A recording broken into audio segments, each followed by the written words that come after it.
See, the problem with with Ja Rule and 50 is that 50 slowed him up to where before that, Ja Rule was the Drake of the time with all the hits. Okay, that's what you. Yeah. Now, Okay. so what I'm saying is, I believe that Drake will drop 10, 15 hits in a row, and it'll be like, yo, you caught that L that time. Like some people think Jay-Z lost to Nas, but Jay-Z's Jay-Z. Correct. You understand? So I think that's what's gonna happen with this. Right. Can you explain the Ja Rule and 50 Cent beef to the best of your estimation? What transpired and why did it become? They didn't just leave it on the wax. I mean, it seemed like it was really personal, and they sincerely, genuinely dislike each other. Forever. And still. I had it. I was squashing the beef. Right. Fat Joe was squashing the beef. I had it. And Irv and Ja was like, nah, we ain't squashing shit. Yeah. I swore I had it. Like, I don't want to put it on 50, but I think 50 was almost like, yo, Joe, whatever you want to do. So I had that. And then when I went to them, they was like, fuck that, this, that.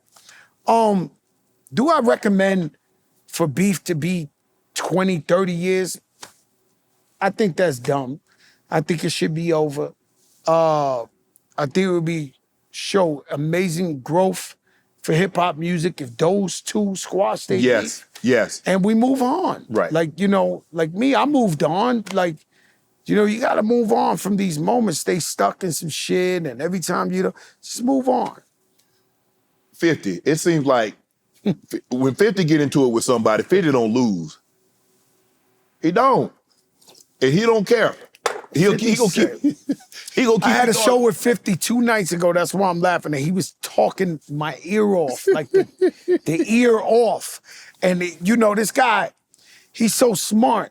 And you in the club and he talking smart shit to you, and you're like, yo, Fifth, like, yo, we in the club. He's like, yo, because Evan Ershner, this, that, I'm like, yo, Fifth, like, I'm proud of him because he come from the hood. He come from a tough background. Think of all the people he fed with all his power and Ghost and his team. See, that's how I look at hip hop. When I see Young Thug, I want him out of jail. I want him to employ the 100 people. I want him to take care of his family. I want to make sure his kids go to private school. That's how I look at all artists, as they get to feed so many people. Fat Joe, you see right here, I feed about 100 people. Families eat Thanksgiving because of Fat Joe. I'm talking about people who personally work for me. You know what I'm saying? And so, I'm proud of him. I'm proud of Ja Rule.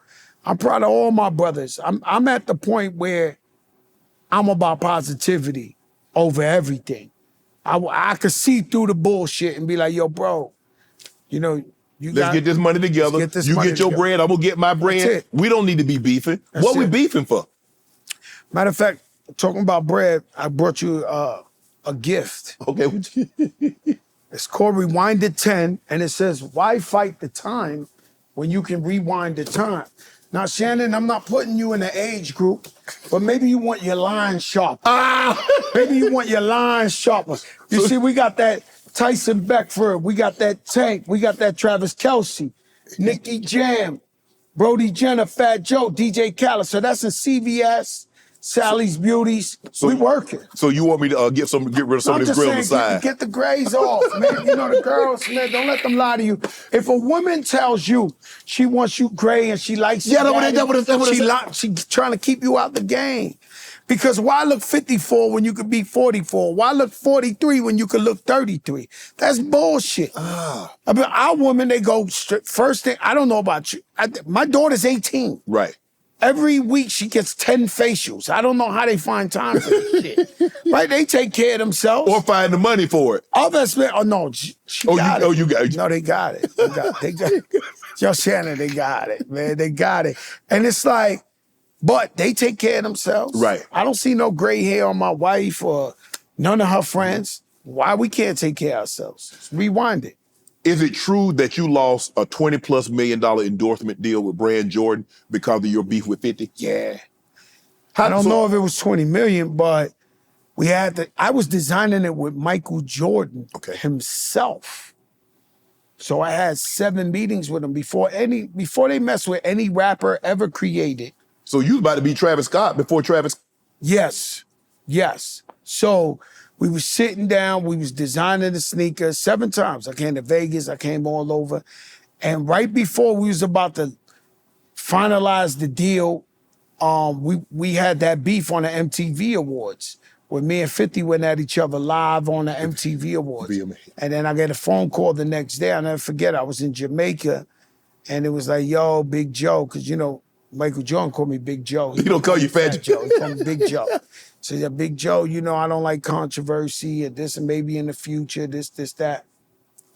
And I was right there. And you know, rap beef fucked up a lot of my money. Mm-hmm. You know what I'm saying? Because if you mess with 50 Cent, if you mess with Jay-Z, people don't know we had subliminal rap beef with Jay-Z. So if you mess with Jay-Z, you can't give me no money because you got to be loyal to Jay-Z. You got to be loyal to 50 Cent.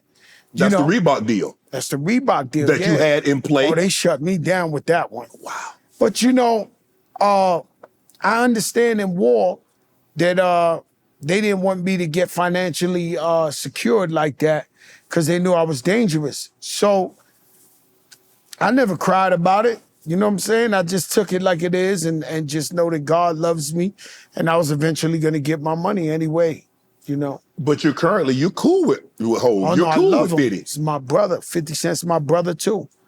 I love them both and I champion them and I'm happy for them and they happy for me. Right. When they see me doing good, they happy for me. They give me the call, be like, yo, congrats on the TV show. Yo, this, that. I'm cool with both of them. That's what I'm trying to tell you. This rap beef shit, it ain't about nothing.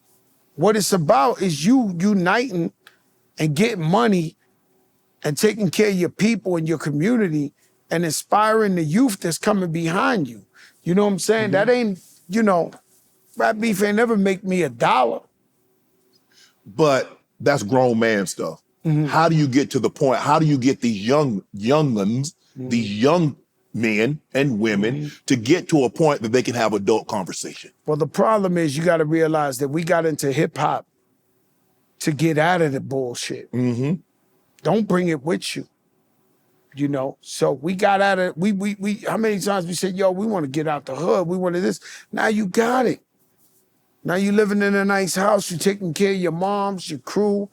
You know, stay focused on making your music, being creative, being the best artist you can be, and stay away from all that other shit because that ain't about nothing.